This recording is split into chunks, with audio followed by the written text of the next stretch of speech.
yo os voy a hablar del hombre de palo, de Juanelo Turriano y otros artefactos toledanos. Bueno, voy a tratar de hacerlo ameno y que sea lo más entretenido posible. Lo primero es presentaros a Juanelo Turriano, muchos de vosotros lo conoceréis, y cuanto más lo conozcáis, estoy seguro que más pensáis que no se le ha hecho justicia. Porque Juanelo Turriano era como uno de esos grandes genios que vinieron muchos a Toledo y encontraron inspiración en la ciudad. Muchos vivieron en ella, muchos han viajado a Toledo y han buscado esa pequeña inspiración que les hiciera ser grandes genios. Entre 1500 y 1510, no se sabe exactamente, Juanelo Turriano nace en Cremona, en una ciudad al norte de Italia, y bueno, es hijo de una familia humilde. Su padre es Gerardi Torriani, y aunque es una familia humilde, tiene una explotación de varios molinos sobre el río Po. Esto le hace que Juanelo Turriano pues, tenga una educación mucho más práctica que teórica. Pasa su día en los talleres de su padre, en los molinos, y bueno, pues aprende a arreglar esos pequeños mecanismos que tienen los molinos. Un amigo de la familia, que se llama Giorgio Fondulo, es profesor de la Universidad de Pavia, le dice a su padre pues, que puede ayudar a Juanelo a que aprenda astronomía. Le coge como aprendiz y le da unas pequeñas clases. Muy pronto es cuando se da cuenta que Juanelo Turriano tiene un don, que aprende muy rápidamente y tiene una inteligencia por encima de la media. Juanelo Turriano, durante su juventud, hace su propio taller de relojero en la ciudad y hace pequeños artilugios para las ciudades. Incluso llega a tener ayudantes a los que alimenta, instruye y viste. Como veis, son los becarios de la época. Y nada, eso es lo que exigía el gremio. Bueno.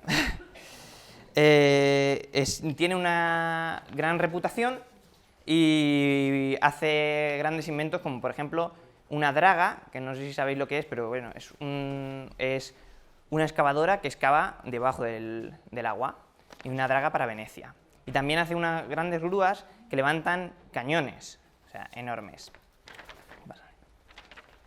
Llega a España en 1530 y se le encarga un encargo importantísimo: restaurar el reloj planetario de Giovanni Dondi, que este data de 1381. Y Juanelo Turriano, más allá de esto, quiere hacer un reloj nuevo. No quiere restaurarlo, sino hacer uno nuevo. En 1551 lo consigue. Un reloj que tiene 1800 piezas y 3 muelles, que sustituyen al tradicional sistema de contrapesos. Este tiene 8 esferas planetarias y da las horas lunares y las solares. Y el funcionamiento pues es todo mecánico, como un reloj. También realiza el reloj astronómico cristalino, pero no tenemos nada más que pequeños bocetos de lo que pudo ser. No sabemos exactamente cómo era, y hay maquetas y tal, pero no se consigue saber exactamente lo que era. Lo que sí sabemos es que era de cristal y se veía todo el mecanismo y todo el mundo quedaba impresionado por ver el mecanismo, cómo funcionaba. La imagen, perdona, esa imagen... Esa imagen pues es un pequeño boceto. ¿Este es el de cristal o el de...? Es del reloj planetario. Es el reloj planetario de Giovanni Dondi. Se supone, es una recreación del reloj planetario de Giovanni Dondi. ¿Y dónde estaba el reloj planetario? El reloj planetario estaba en Italia. No se sabe... Es que viene a España y se le encarga la restauración del reloj planetario que se manda a España. Se manda a la corte española, o sea, a la corte española, y le encargan de la corte española pues restaurar el reloj. Bueno, la reputación crece muchísimo y en 1554 Carlos I le nombra relojero real de la corte. ¿Vale? A su muerte, en 1558, pues Felipe II no quiere deshacerse de él y le nombra matemático mayor. Y es tan importante lo que él colabora con la corte que incluso reforma el calendario actual, el calendario gregoriano. Para darnos cuenta de las aportaciones que ha hecho Juan el Oturiano, podemos ver la presa del pantano de Tibi en Alicante, participó en su construcción y durante 300 años fue la presa más alta del mundo. También participa en la construcción de las campanas del Escorial, junto a Juan de Herrera, que es gran amigo suyo. Incluso cuenta la leyenda que le encarcelaron a Juan el Oturiano y Juan de Herrera ayudó a que saliera de la cárcel. Bueno, también realiza varios molinos y algunos relojes y algunos autómatas. Pasa a la siguiente. Uno de nuestros autómatas es el hombre de palo. Vale.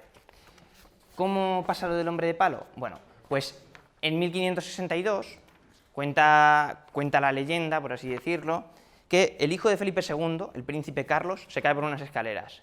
Se hace una herida en la cabeza muy grave y bueno, parece ser que, pese a ser el hombre más poderoso del mundo, Felipe II, no es capaz de que su hijo se cure de esa herida. Entonces, pues llama a todo tipo de curanderos como Pinterete, incluso duerme con la momia de Fray Diego de Alcalá a los pies de la cama, porque parecía que eso iba a salvarle y que se iba a curar de todo. Evidentemente, pues eso no funciona. Al final llama a Andrea Vesalio. Andrea Vesalio es un científico extraordinario y Andrea Vesalio le salva. ¿Cómo le salva? Practicando una trepanación. ¿Qué es una trepanación?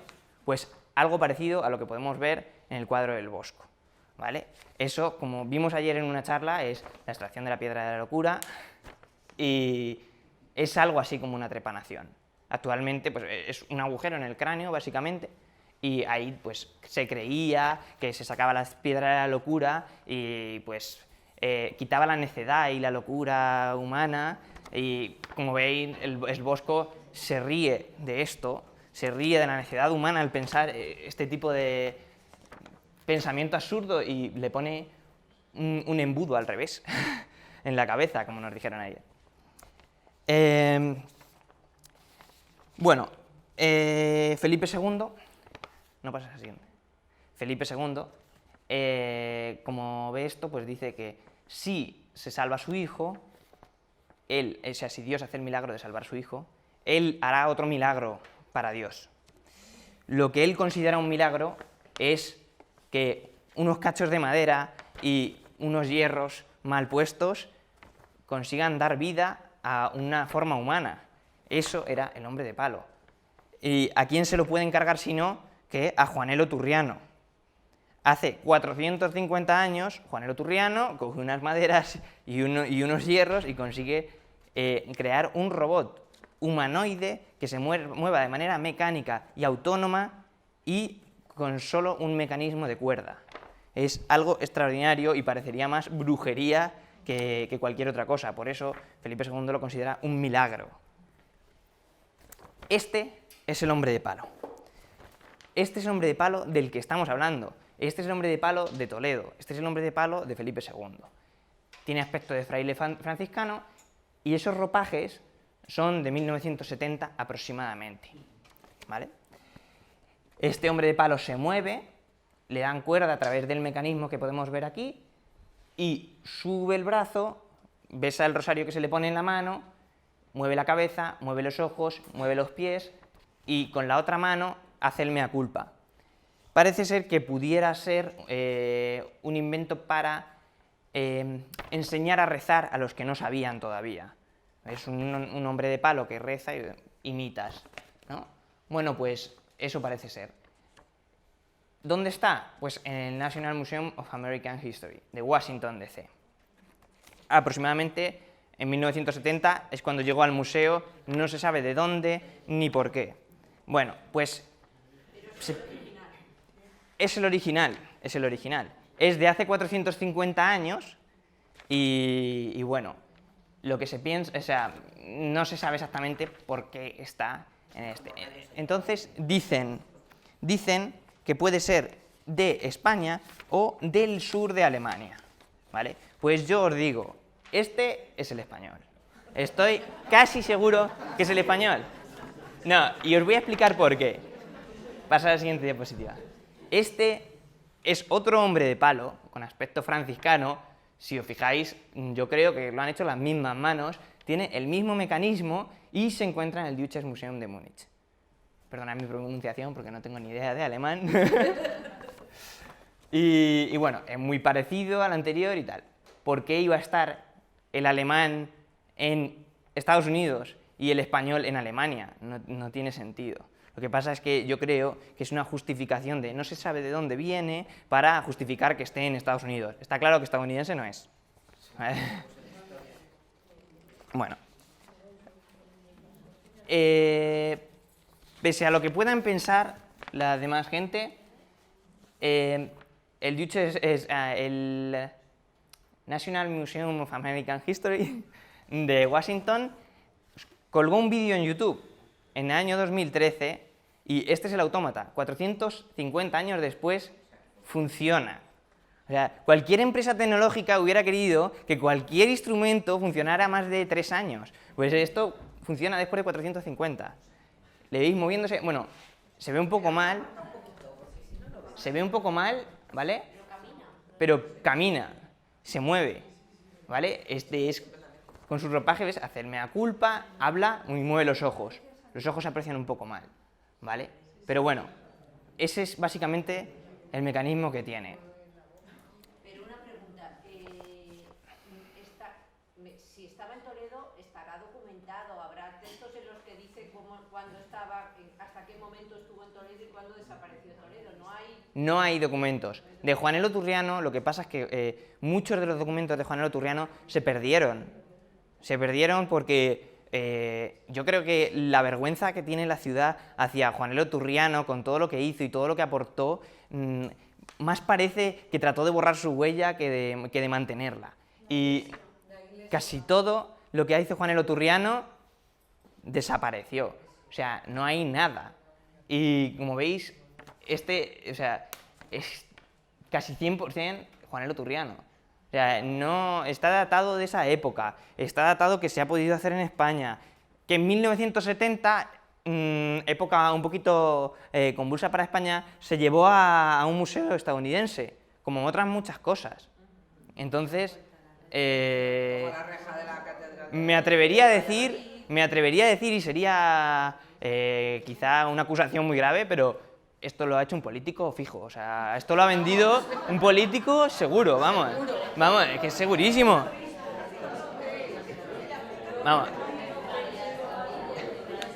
Pues ahí veis el movimiento. ¿Estás totalmente seguro que es original, que no es una falsificación? No, es original y está datado, está catalogado en el Museo de Washington, está catalogado como tal. Sí, se ha datado hace 450 años aproximadamente de España o sur de Alemania, eso pone en su datación. Pero si tú vas al museo, tiene más datación, está catalogado con un número de catálogo. El objeto es auténtico. El objeto es auténtico. Bueno, veis, es un mecanismo de un reloj. Básicamente, un mecanismo de un reloj. Pasa al siguiente. No, anterior. El tamaño es tamaño humano. O sea, de una persona, tal cual. Si pasas a la anterior fotografía, ¿ves? Es un monje, pero tiene el tamaño de una persona. Sí, hay fotografías también, pero claro, no las he querido poner con personas al lado, ¿no? Tú puedes ir al museo y hacerte una foto, está en una vitrina y tal, y hay personas al lado y se ve que es el mismo tamaño aproximadamente. Tendrá unos 70 de altura.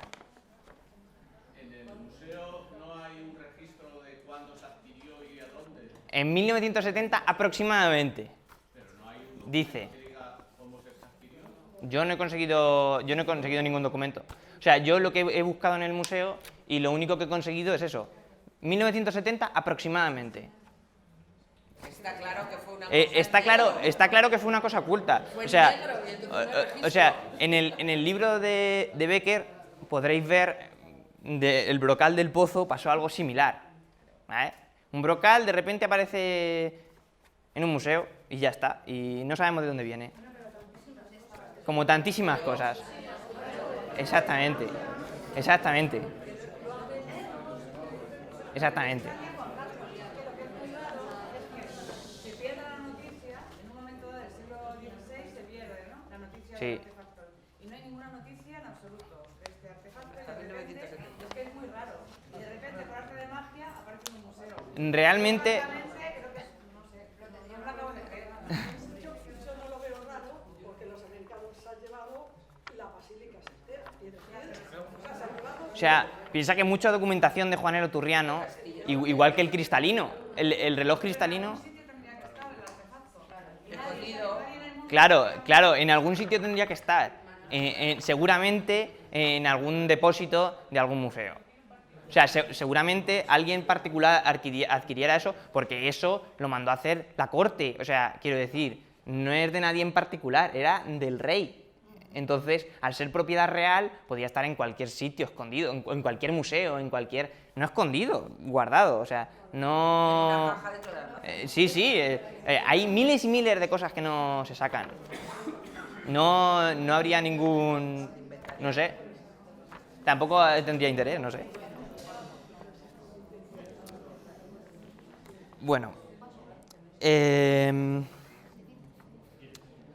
Sí pasa. Pues Juanelo Turriano no solo hizo el hombre de palo, como otros ingenieros y científicos, escritores y tal, que vinieron a Toledo a inspirarse, pues encontró la máxima inspiración en su gran artificio. Esto es lo que le tenía que haber dado la gloria a Juanelo Turriano y tan solo causó su ruina más absoluta y la miseria. Vale, este artificio lo que se trataba es de subir el agua del río al Alcázar, subir unos 90 metros de altura y 300 de longitud. Eso era, en aquellos entonces, una locura. ¿Qué pasaba? Que no quería nadie costear el proyecto de Juanelo. Y Juanelo Turriano hizo una temeridad. Dijo que lo costeaba de su propio bolsillo hasta que no se demostrara que eso funcionaba. Yo creo que podéis imaginar lo que pasó. O sea, Juanelo Turriano lo costeó de su propio bolsillo y superó las expectativas. De 1965 a 1969 fue la construcción. O sea, de 1565 a 569 fue la construcción. Y subía 17.000 litros de agua diarios. Eso es una barbaridad, ¿vale? Bueno, pues no se pusieron de acuerdo. La ciudad dijo que eso se quedaba en el Alcázar y el Alcázar era propiedad real. Y el Alcázar, o sea, el rey dijo que bueno, eso también se nutría a la ciudad porque había agua de sobra. Y entonces no quiso pagarlo ni uno ni otro, la casa por barrer. Bueno, siguiente diapositiva. Entonces Juanelo Turriano dijo, bueno, no os preocupéis, yo hago un segundo artificio. Entonces ya, hipotecado de por vida, en 1975 decide firmar un nuevo contrato con la ciudad y con el rey, con los dos a la vez. De esta forma, en 1581 se termina el artificio, el segundo artificio. ¿Qué pasa? Nadie le paga. De esto hay un montón de cartas de Juanelo Turriano al rey y a la ciudad quejándose de que no le han pagado lo convenido y que él ha arruinado su propia familia para poder construir esto. El artificio también era para subir agua. El segundo artificio era para subir agua. Entonces, como uno decía que era para el Alcázar y otro decía que era para la ciudad, pues tal. Entonces dijo, bueno, pues construyo dos artificios que suba agua a expuertas ahí arriba y ya os repartiréis como sea, ¿no? Bueno, pues subía agua a expuertas y no sirvió de nada. Él en la ruina. Bueno, la familia se encargó del mantenimiento a la muerte de Juanelo y, bueno, en 1585 muere Juanelo. Muchos le llaman el Da Vinci de la corte española. No es injusto decir esto, o sea, era el Da Vinci de la corte española. Lo que pasa es que no se le ha hecho ninguna justicia a Juanelo. Muere en la miseria y en las cartas, tiene una carta que le manda al rey en su desesperación absoluta cuando va a morir, que dice, os leo: ya que Dios nuestro Señor no es servido que yo pueda volver a ver a usted majestad, pues a lo que dicen los médicos y a lo que yo de mí siento, en fin de mi vida será muy presto, quiero por este memorial hacer saber a usted majestad que por dos cosas la dejo con grandísimo desconsuelo. La una, porque por mis muchas deudas y por ser yo extranjero y morir en esta ciudad a donde me han tratado como sabe usted majestad, queda con mi muerte mi casa en tan extrema necesidad que habrá que pedir limosna para me enterrar. O sea, su familia se ve obligada a pedir limosna para enterrar a su padre, que fue uno de los grandes genios de la historia. Y, pues nada, muere en la más absoluta ruina, eso no le llega a contestar, muere Juanelo, y ya está. Es enterrado en el convento del Carmen, poco más arriba del artificio, Y bueno, y la gran obra de Juanelo se deja de funcionar en 1639. Pues os podéis imaginar por qué, por motivos económicos, como todo. Nos resulta económico que suba el agua de esa manera y eso se abandona a su suerte. Y como si Toledo se avergonzara de lo sucedido, la demolición del artificio se realiza en 1868 y tras la demolición, o sea, tras el bombardeo al convento del Carmen de las tropas de Napoleón, al final es destruido y es cedido a José Safón entre 1836 y 1849, que lo demolió y utilizó las piedras pues, como material de construcción. O sea, ni una cosa ni la otra, no queda ni donde fue enterrado. Como podéis ver, pues esto a la ciudad no le ha hecho ninguna justicia. Actualmente pues es el Paseo del Carmen, el convento del Carmen es el Paseo del Carmen. ¿Vale? Y ahora pasar a la siguiente. Y este es un vídeo, os voy a dejar un vídeo, de una recreación de lo que pudo ser el artificio. Es una teoría porque exactamente no hay datos suficientes como para decir que era esto, pero esto lo ha hecho la Fundación Juanelo Turriano con toda la documentación que ha logrado obtener y bueno, ya ha hecho un vídeo bastante ilustrativo. No es... bueno... Era un mecanismo que funcionaba con el propio peso del agua, o sea, con la corriente del río, como habéis visto un poco antes, pues empuja una rueda, eso sube unos cangilones, esos cangilones caen en una cubeta y ahora por un mecanismo de cucharas, que es lo que explican algunos escritos, sin dibujos, pero lo explican, por un mecanismo de cucharas va subiendo el agua de manera mecánica, sin ningún tipo de motor ni nada parecido, hasta el Alcázar. El coste era el coste de mantenimiento del aparato. El coste era el coste de mantenimiento. Al ser madera, intuyo que es un mantenimiento muy, muy alto. Esos mecanismos, si actualmente incluso hubo un proyecto para rehacerlo, ¿no? Y que regara las riberas, que no tuviera tanto agua y que regara las riberas, un pequeño artilugio. Bueno, eso es un coste de mantenimiento altísimo, porque la madera, pues hay que recambiarla, hay que cuidarla, y eso ahora mismo, pues a lo mejor no es rentable. También hay muchos estudios y tal. ¿Ves? Suben... Ese es los primeros cangilones que lo suben a una cubeta grande. Ya lo veremos. Esto es un pequeño resumen del vídeo. El vídeo dura 10 minutos. Lo que pasa es que yo lo he acelerado un poco y he cortado algunos cachos para que no fuera esto más pesado. ¿Ves? Es todo mecánico. Fabuloso, pero tiene muchísima madera, tiene un montón de torres con cucharas, tal, y incluso tiene una cosa muy curiosa, que ahora vais a ver, que esos tirantes se van moviendo, ¿no? Pero hay cierto punto en el que gira.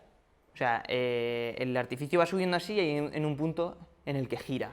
Bueno, pues ¿cómo transmites el movimiento? Pues mediante cuerdas. Es fabuloso cómo lo hacen. Y ahora lo vais a ver. Mira, eso es, va yendo, ¿ves? La cuchara levanta,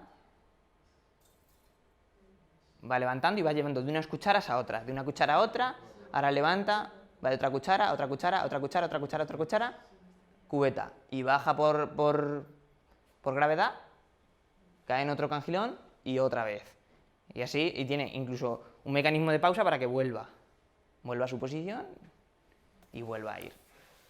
Esto es un mecanismo de ingeniería fabuloso. No he encontrado exactamente dónde, pero dicen que Juanelo Turriano hizo un pequeño artificio para subir unos 10 metros en otra ciudad de Italia.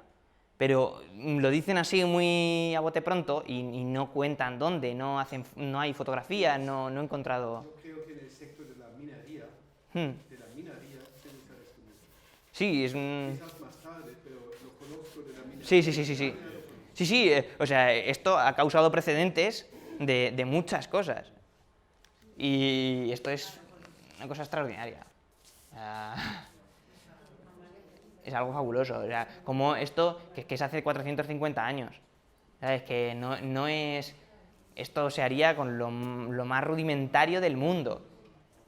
Claro, evidentemente moriría mucha gente construyendo esto. Ya te lo digo, igual que la catedral o que... Muere mucha gente, porque fíjate todas esas torres. ¿Sabes? Y a ver si se ve lo de la cuerda. No sé si se ha visto ya. Hay una fundación, ¿no? Hay una fundación que se llama Fundación Juan Eloturriano, que hay ingenieros trabajando en ella y todo, y que han hecho esta recreación ellos. Y que está muy curiosa. También está la maqueta de esto, está en la Diputación Provincial, y lo podéis ver. Es una maqueta tamaño más o menos así, es grande, y podéis ver más o menos... Mira, ¿ves? Esto es como transmite el movimiento, el giro, mediante unas cuerdas. Es un mecanismo súper sencillo, pero que se le ocurriera eso en aquellos entonces era brutal. Es una tontería, y es un mecanismo en chupete, ¿no? Pero es increíble. Es increíble. Subir al Guadalcázar y ya está. Eso es lo que queda. Actualmente es esa pequeña construcción, queda un poquito, ¿veis? Y eso es lo que queda. Bueno, pues muchas gracias. Espero que os haya gustado la charla.